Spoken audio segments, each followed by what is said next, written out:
Hello and welcome back to the Walking Dead Retrospective, where today we'll be jumping headfirst into the many all-out battles of the Whisperer War and slowly trot closer to Kirkman's most evil acts. With this stage of the conflict, the TV show once again swaps a few major events around and just removes others outright. So unlike the past couple of episodes where we've sort of been jumping around all the time, we've got a bunch of things we need to catch up on in the book first. That in mind, we have an absolute boatload of stuff to talk about, so let us dive right in. When we left off the TV version, the Hilltop was already set ablaze, still under the command of Alpha. In the book, on the other hand, even after the death of Alpha, the all-out battle on the field still takes front stage for a little while. But before we get to that, there is a very important tidbit of information that I want you to keep in mind as we get through the comic today. You know all those little games where you have to guess how much of something is in a certain vessel, right? When you have a crowd making guesses, the central limit theorem kicks in and most of the time you should be very accurate. But when it comes to individual guesses, well, our monkey brains are unfortunately not very good. And that is kinda what happens with the Horde here. Generally speaking, people are just really bad at grasping any large number. 150,000 views on a YouTube video is kind of a lot, but also not really, right? I mean, even I have a few of those. Here's the kicker though, the largest stadium in the world can only fit 132,000 people. At a certain scale, numbers just lose meaning, we just can't quantify that. So when Rick tells the militia that there were thousands of walkers, it's kinda like, yeah sure, thousands of walkers, that's a lot. But you know, that message never really sinks in. Just keep this in mind as we see all the battles unfold. That said, we pick up right where we left off with Negan facing off against Beta, or as he's more commonly known as, Frowny McTwoKnives. And get ready for this is when things get really goofy. Just when things are really heating up, Kirkman very much embraces this still being a comic book as we see Dwight toss Lucille to Negan, giving us a bit of a Mjolnir or Excalibur moment with Negan. I mean, yeah, this is one of those moments that I think could only ever really fly in a comic, as even on paper it seems kinda quirky compared to everything else going on. So yeah, while Dwight holding onto Lucille as a sort of a scepter does make sense, obviously Kirkman just wanted to have this kind of superhero-like moment, and let's be real, it is very cheesy. Anyway, Negan then charges forward, proposing a game of rock, paper, knives, and bats, asserting that the bats smashes knives. Though as he manages to finally get Beta to the ground, he swings the bat and the whole thing just shatters in his arms, basically stun-locking Negan then and there. In the comic, this issue actually came out after the release of Here's Negan, which we'll get to later in the season. But point is that even now, the true meaning of Lucille shattering here was very clear. Though the rest of the militia is also going absolutely all out, with us yet again seeing a good mix of horseback fighting from the Kingdom's forces, hand-to-hand sword fighting from the likes of Jesus and Michonne, and plenty of gunfire barrages from Dwight and Magna. As for Beta, he did take more than a few strikes from Lucille, so his back isn't really in the greatest of shapes, but some of the remaining Whisperers manage to drag him out and they all get away. So while Negan is still standing there in just complete disbelief, the militia, now standing amidst a sea of bodies, has seemingly reigned supreme against the first major wave.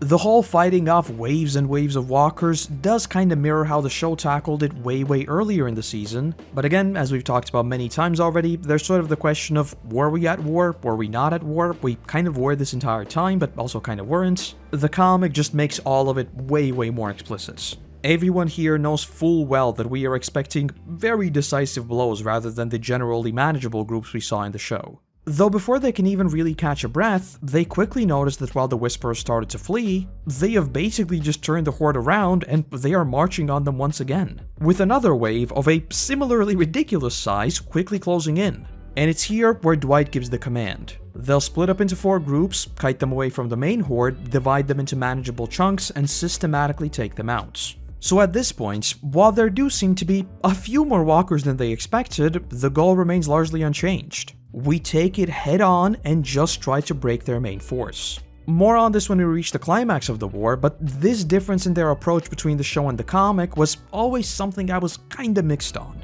From a narrative perspective, it always seemed odd just how quickly we just left Alexandria behind and retreated to the hospital, especially after what happened to the Hilltop. Also, side notes, and yes, I'll mention this again, it's kinda lazy that they use the same exact location as they did with the Grady Memorial Hospital and Beth's story in Season 5, especially considering just how memorable that scene on the outside was. But okay, fine, maybe I'm just a turbo nerd, it doesn't even really matter, fine, whatever. At the same time though, from a purely tactical sense, I do think that the comic was a little too keen on staying within Alexandria, even when things got very, very dicey. It is obviously meant to convey the heart of the Alliance, and that's why we fight on. We want to make sure that the Whispers never even reach Alexandria. But all things considered, I would honestly be hard-pressed to pick which version's strategy I prefer, if that even makes sense. But again, plenty more on this when we actually reach the climax.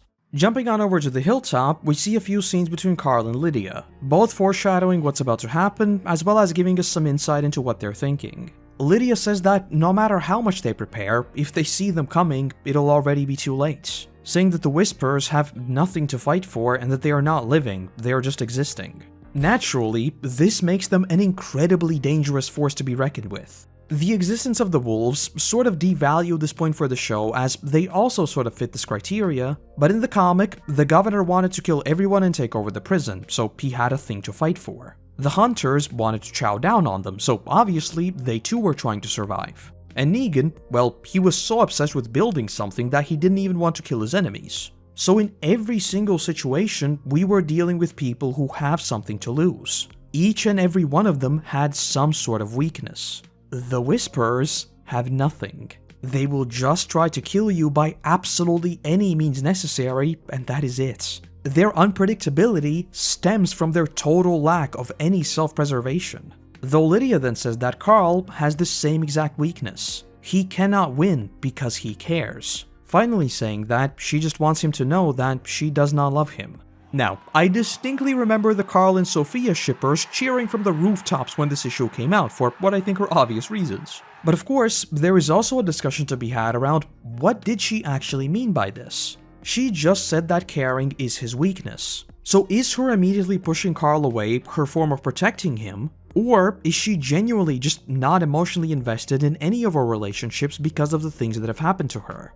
As you might suspect, with The Walking Dead being a story about the next generation, and not people trying to find a dude who's been gone for a literal decade while leaving everyone they care about behind on a literally different continent, this whole Sophia-Lydia-Carl debate will crop up a few more times throughout. But for now, it's just something to sort of shake up Carl before the impending siege. And just like we talked about last time with this volume being very, very rushed because of a certain panel which we'll get to later today, we have a whole bunch more 4x4 paneling showing us many things going on elsewhere in the world. Eugene is working overtime and continuing to manufacture bullets. Because yes, in the comic, bullets aren't given by the Grimes and Princess buffs. Vincent, an envoy sent to meet the Saviors, is stumbling back from what is clearly an unfavorable conversation with the Saviors. We also briefly check in with Tara and John, who talk about how this little disagreement might be turning Rick against them. For now, the implications of this are kept ambiguous, but for simplicity's sake, yes, Dwight stepping down as the leader will eventually cause another Savior revolt, which we'll get to later on. In the show, the Saviors obviously no longer exist, and we kinda sorta saw something like this with the bridge arc, but this will be very different. We also see Sophia, who has clearly picked up on the fact that Carl does seem to be a bit shaken up.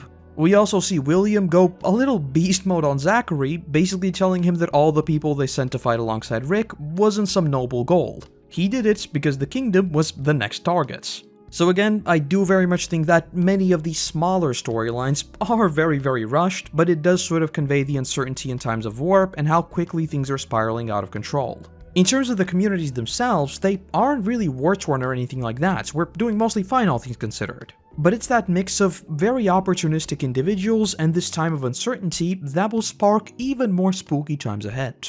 Finally, we cut back to Alexandria, where we just see a few panels of Rick and Andrea going over the maps. Here we again just see Rick's role in this entire conflict, with him repeatedly running potential scenarios about how this whole thing might turn out. Andrea does of course tease him a little bit, saying that he'll feel real silly when Dwight comes back and says that it's done. But of course, we all know Rick, so obviously he won't just sit back and relax. And yes, Andrea's line here is 100% the Kirk man messing with us, because that's exactly what Dwight will do. Only, you know. And speaking of Dwight, we cut to a bunch of Whispers who are kiting a section of the Horde. We see them briefly talk about how the Militia has split up their Horde and that they are actually the ones currently being led.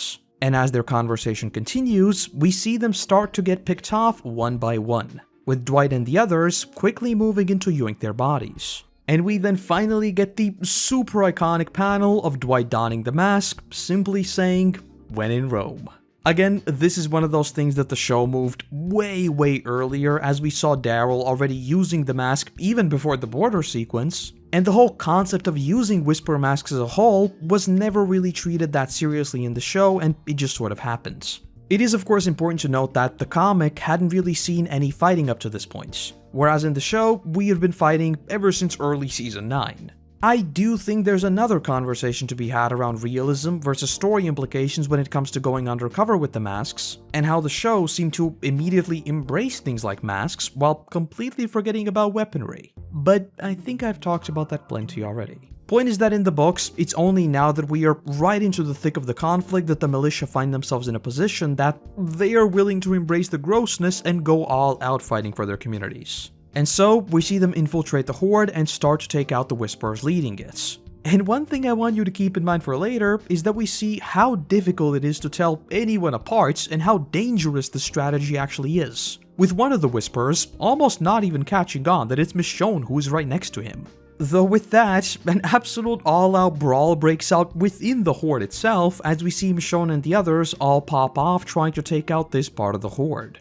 And the last thing we need to tackle in the comic before we return to the show is a brief check-in with Dante and Maggie. We see him ask whether she can sit down with him for a quick talk, where he basically says that with the war now being here in full swing, he no longer knows whether he will live to see tomorrow, so he just wants to tell her that he wants to be with her. Though Maggie absolutely stunlocks our poor boy by bluntly telling him, "No." Then saying that she doesn't really care whether or not he understands it or not, but that she just doesn't want to be with anyone right now. She says that she feels happy when she thinks of Glenn, and that is all she needs right now. Saying that the reason why she's telling him all of this is because she likes him and wants to be honest with him, but then repeating that there will be nothing between them. I mean, yeah, big surprise, a relationship being written into a story will eventually become an actual relationship. But I think this is a really good showcase of the divergence between Maggie's characters in the two versions. I remember that even in seasons 9 and 10, people were already sort of tired of Maggie and her constant warpath. But I always stood as the staunch defender of her character, saying that no, it makes perfect sense and that it fits the TV version extremely well, especially with all the remixes to her character that we had already seen. But yeah, we are now in 2023 and her story is still constantly tied to Negan. So I will take the comic version over the TV one any day of the week.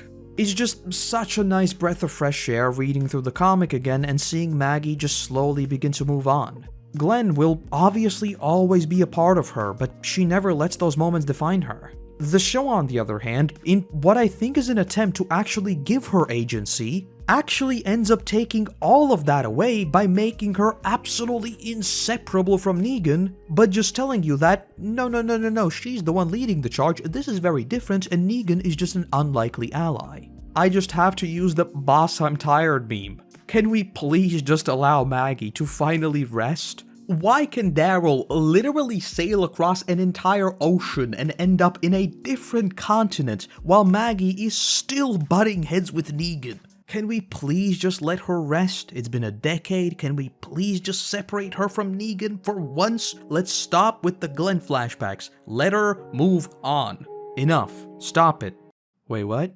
No, that can't be right. No. Finally, moving closer to the TV storyline, we see Carl wake up in the middle of the night and, with his mind still clouded by what Lydia said, goes out for some fresh air. And as he does, the entire settlement is showered in flaming arrows, neatly bringing us back to exactly what Lydia said. The Whisperers do not care about anything, and this is quite literally scorched earth. Though a quick important side note, we already covered Alpha's death in the show, but remember that in the timeline, Alpha is still alive in the TV version, whereas the comics one has been dead for quite a while now. Though in both versions, a massive battle breaks out, and in the show we have our pseudo Game of Thrones moment of us firing catapults, fighting with swords and shields, etc. But in the show, the fight is mostly just a fight. I've already briefly mentioned this before, but from a cinematography and spectacle perspective, I do think this episode is absolutely awesome. Like, for real, this shot of Daryl is literally 10 out of 10.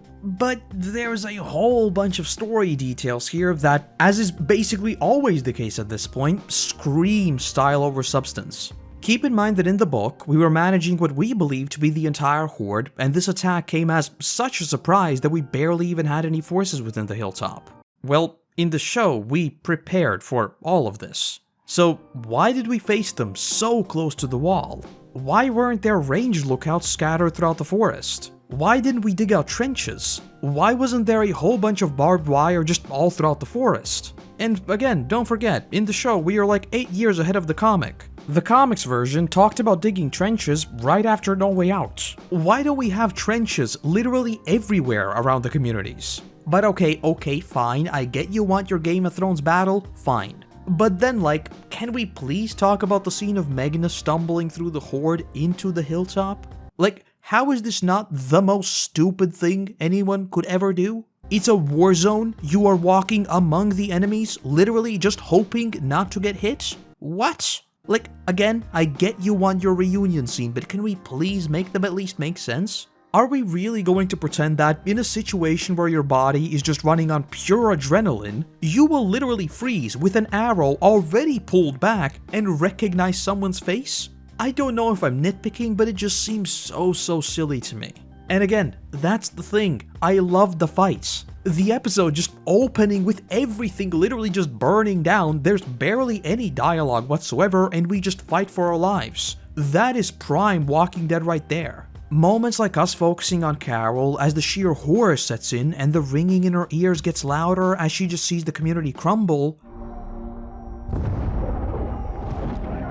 It's just excellent. Everything from the acting to the sound design, it's perfect. But then we have Daryl swinging around a damn flail, Meghna just rolling the dice that she won't be just blindly blasted by someone, and a dozen other of these smaller things that, at least for me, just immediately break my immersion and just make me roll my eyes. That said though, there are also some very significant story changes here. In the book, as the community just begins to burn, they quickly realize that baby Herschel, among many others, are still in the building. And so, just like Lydia said, Carl is the one to rush right inside to see who he can save. After getting baby Herschel, Sophia, and Maggie out, he also manages to get Johnny and Brianna, but he soon loses consciousness himself. In the meantime, we see Lydia popping off and, much like the adaptation, fighting off a whole bunch of walkers and whisperers alike. Though we also get an exchange between her and a whisper, with him telling her that Alpha is dead and that they are here to rescue her. Only for Lydia to drop a classic Kirkman line of,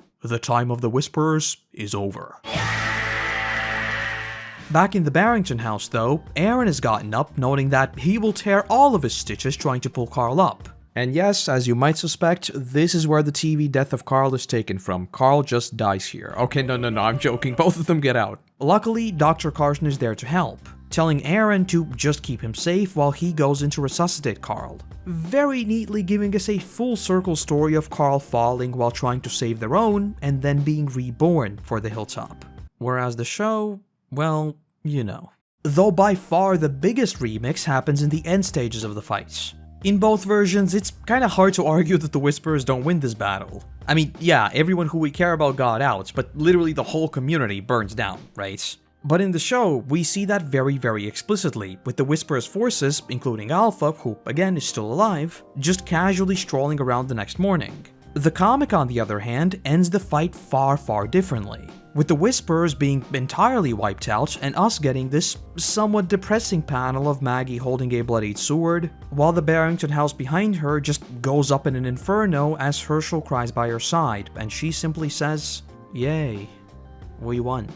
I'm gonna be honest with you here, the comic clears the TV show 10 times over with this single panel. The fight is great in both, but just how bleak this single panel is perfectly conveys everything this war is about. You can win, but you will lose so much simply because the enemy does not care. Not only that, it also reframes the fighting intentions and capabilities of both sides here. In the comic, the Whisperers threw what is basically a jab at the Hilltop to see if they can just yoink Lydia. This was just a tiny section of the Horde led by a small group of dudes, ones which the Hilltop withstood even when caught off guard. The show, on the other hand, has both sides very explicitly prepare for battle, and the Whisperers just absolutely steamroll the survivors, forcing them to fall back.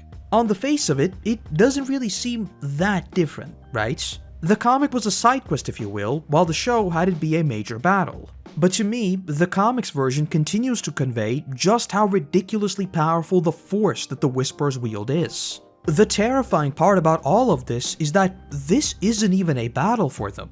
There are no leaders here. A few dudes with bows showed up, fired at the community, then pointed a tiny section of the horde in their direction, and the community falls. That is it.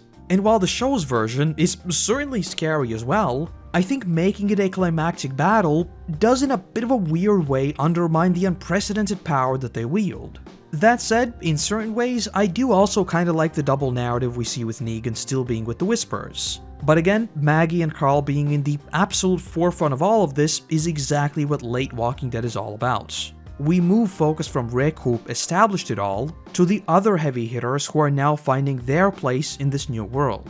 Also, this kinda has absolutely nothing to do with the siege on Hilltop, but Gamma's role here feels mega odd, very cheap, and very soap opera-y. Just like with Negan and him suddenly getting 10 different kids pop up around him to tell us that he is a good dude, her suddenly becoming Mother of the Year here just feels very, very hollow. Like, don't get me wrong, I'm not heartless, yes, it is very wholesome and all that, but it does just feel very jarring considering everything we've been told about the Whisperers and how they operate, and even more so because she dies almost immediately after. It just feels like another case of, hey, look at how nice and good she is, not all Whisperers are bad, see? Morally grey. Yeah, now she dies, feel bad, feel sad. It feels like weirdly emotionally manipulative, if that makes sense. Jumping back on over to the comic, we briefly check in with the Militia, who is currently unaware of what's going on with the Hilltop, and are camping out with the belief that they have gotten most of them. Now that we've sort of gotten used to this side of Negan, this might not feel as impactful, but seeing Negan just actually cry over the bats, with him completely dismissing all of Dwight's insults and everything, is the exact type of moral complexity I am all here for. Negan is not a good dude, everyone knows it. But you don't need to show me he is good to kids 10 times to make me still feel bad for him. We are human beings, you know? We can understand a bad person's feelings without necessarily rooting for them. I've mentioned it a million times already, but this is the sort of surface level writing that makes a lot of Season 10 just seem unengaging to me when compared to the book. Especially when it comes to Negan. But okay, we won't open that can of worms just yet.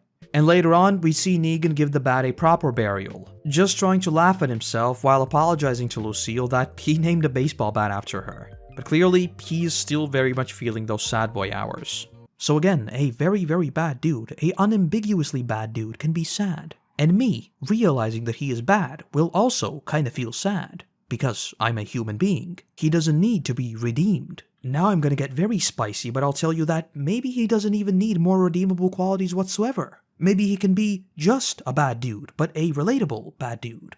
Back at Alexandria, we see Vincent tell Rick about what happened, with Rick obviously noting that not only cutting all ties with them, but even taking his horse is very, very concerning.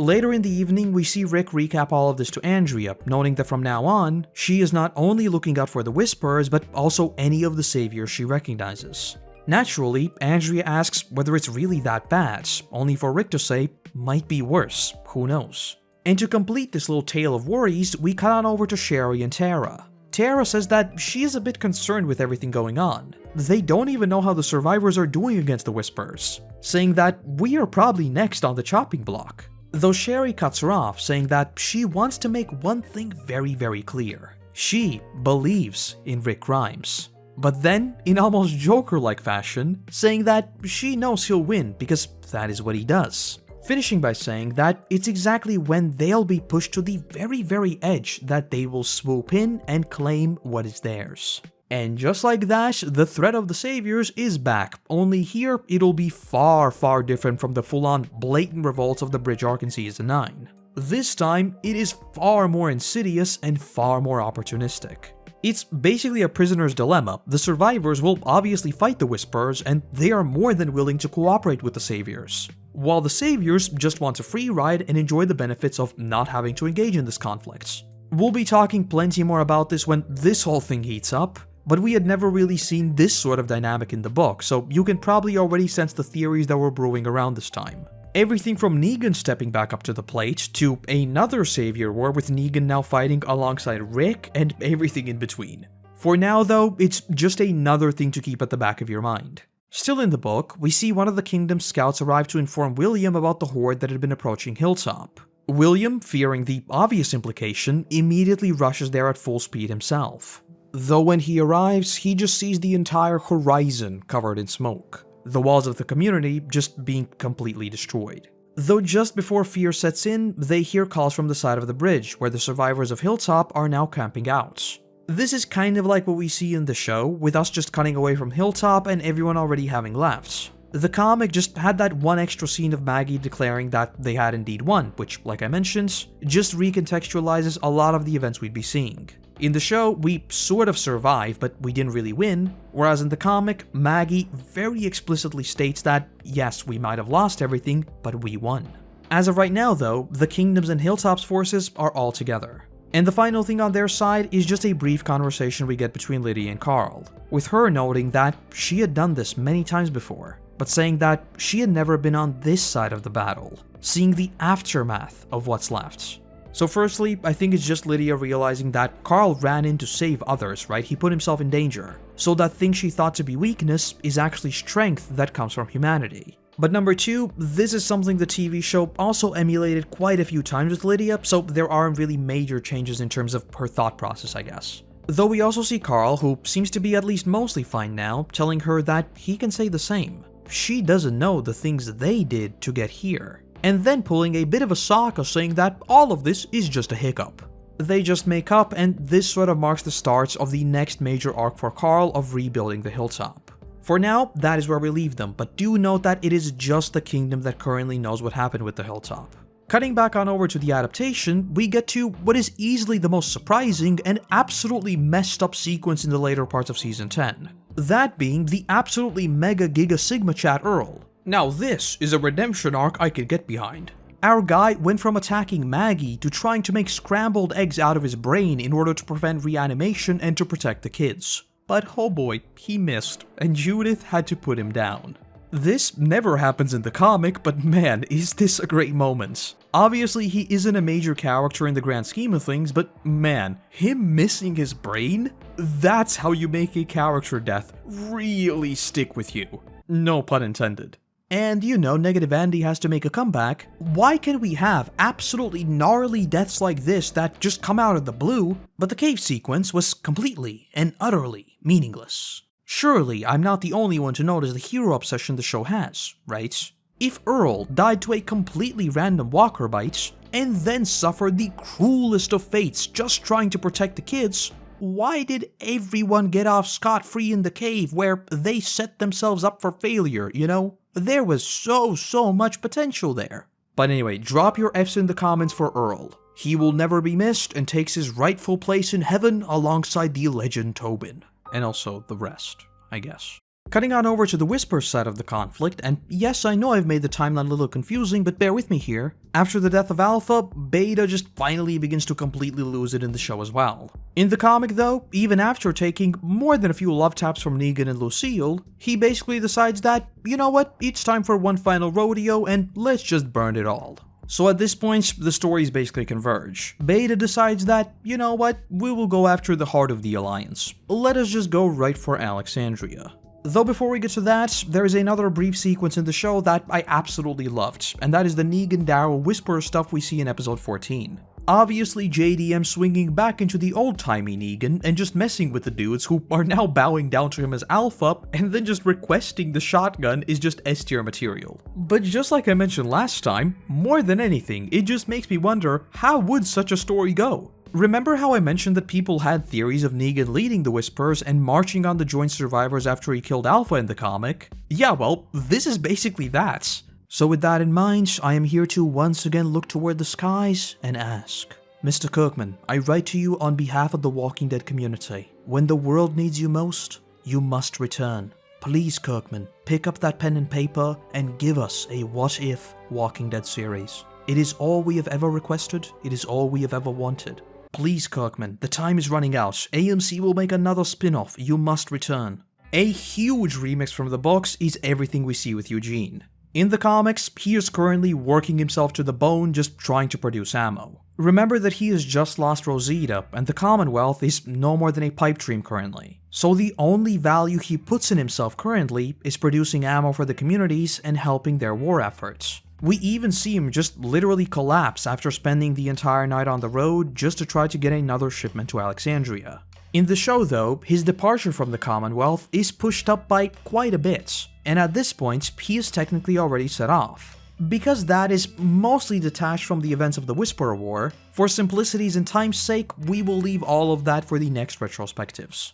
Though speaking of Alexandria, we get a handful of goofy wholesome scenes between Rick and Andrea, with Rick repeatedly asking her to clarify the plans, saying that he just wants to make sure that he's got it all in check. While Andrea roasts him a little, saying that this whole old man Rick act is getting very old. And as they're bantering around, we see the militia all return, proclaiming their victory. Number one, and this is something I've mentioned many times already, but I cannot overstate enough how much I enjoy these moments of planning and conversation that we get in the book. Whereas in the show, all of the heavy hitters seem to just be constantly running around the woods, which gets very old. Like, I don't know if I'm just being a weirdo, but I'm not kidding. That scene of Daryl literally just opening the gates for Carol is one of my favorites in the season. It's just good. It speaks like 1,000 words. You survived. You're back home. You're safe now. It just says so many things at once. But number two, remember what we talked about at the very top of the video. We humans are very bad at estimating numbers. Dwight goes to talk to Rick, telling him that they separated the Horde and systematically wiped them out, saying that it certainly was not an easy task, but they did it. He then adds that Beta did get away and that he is somewhere out there, but for the time being at least, he just doesn't have anything to lead. Though Rick then notes that all of this just seems a little too easy. And remember that he is currently unaware of what has happened with the Hilltop. But just like you and I have probably done many times, he just says that everything went surprisingly smoothly, almost alarmingly so. Though Dwight cuts back, basically saying that no, I think you misunderstood me. We fought off hundreds, maybe 1,000, saying that it was insane how many there were.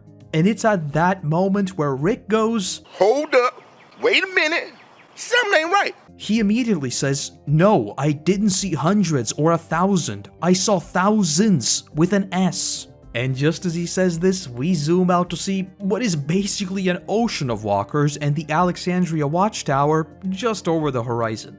And as we jump to Beta, he simply proclaims, "Our war is over. Let the dead finish it."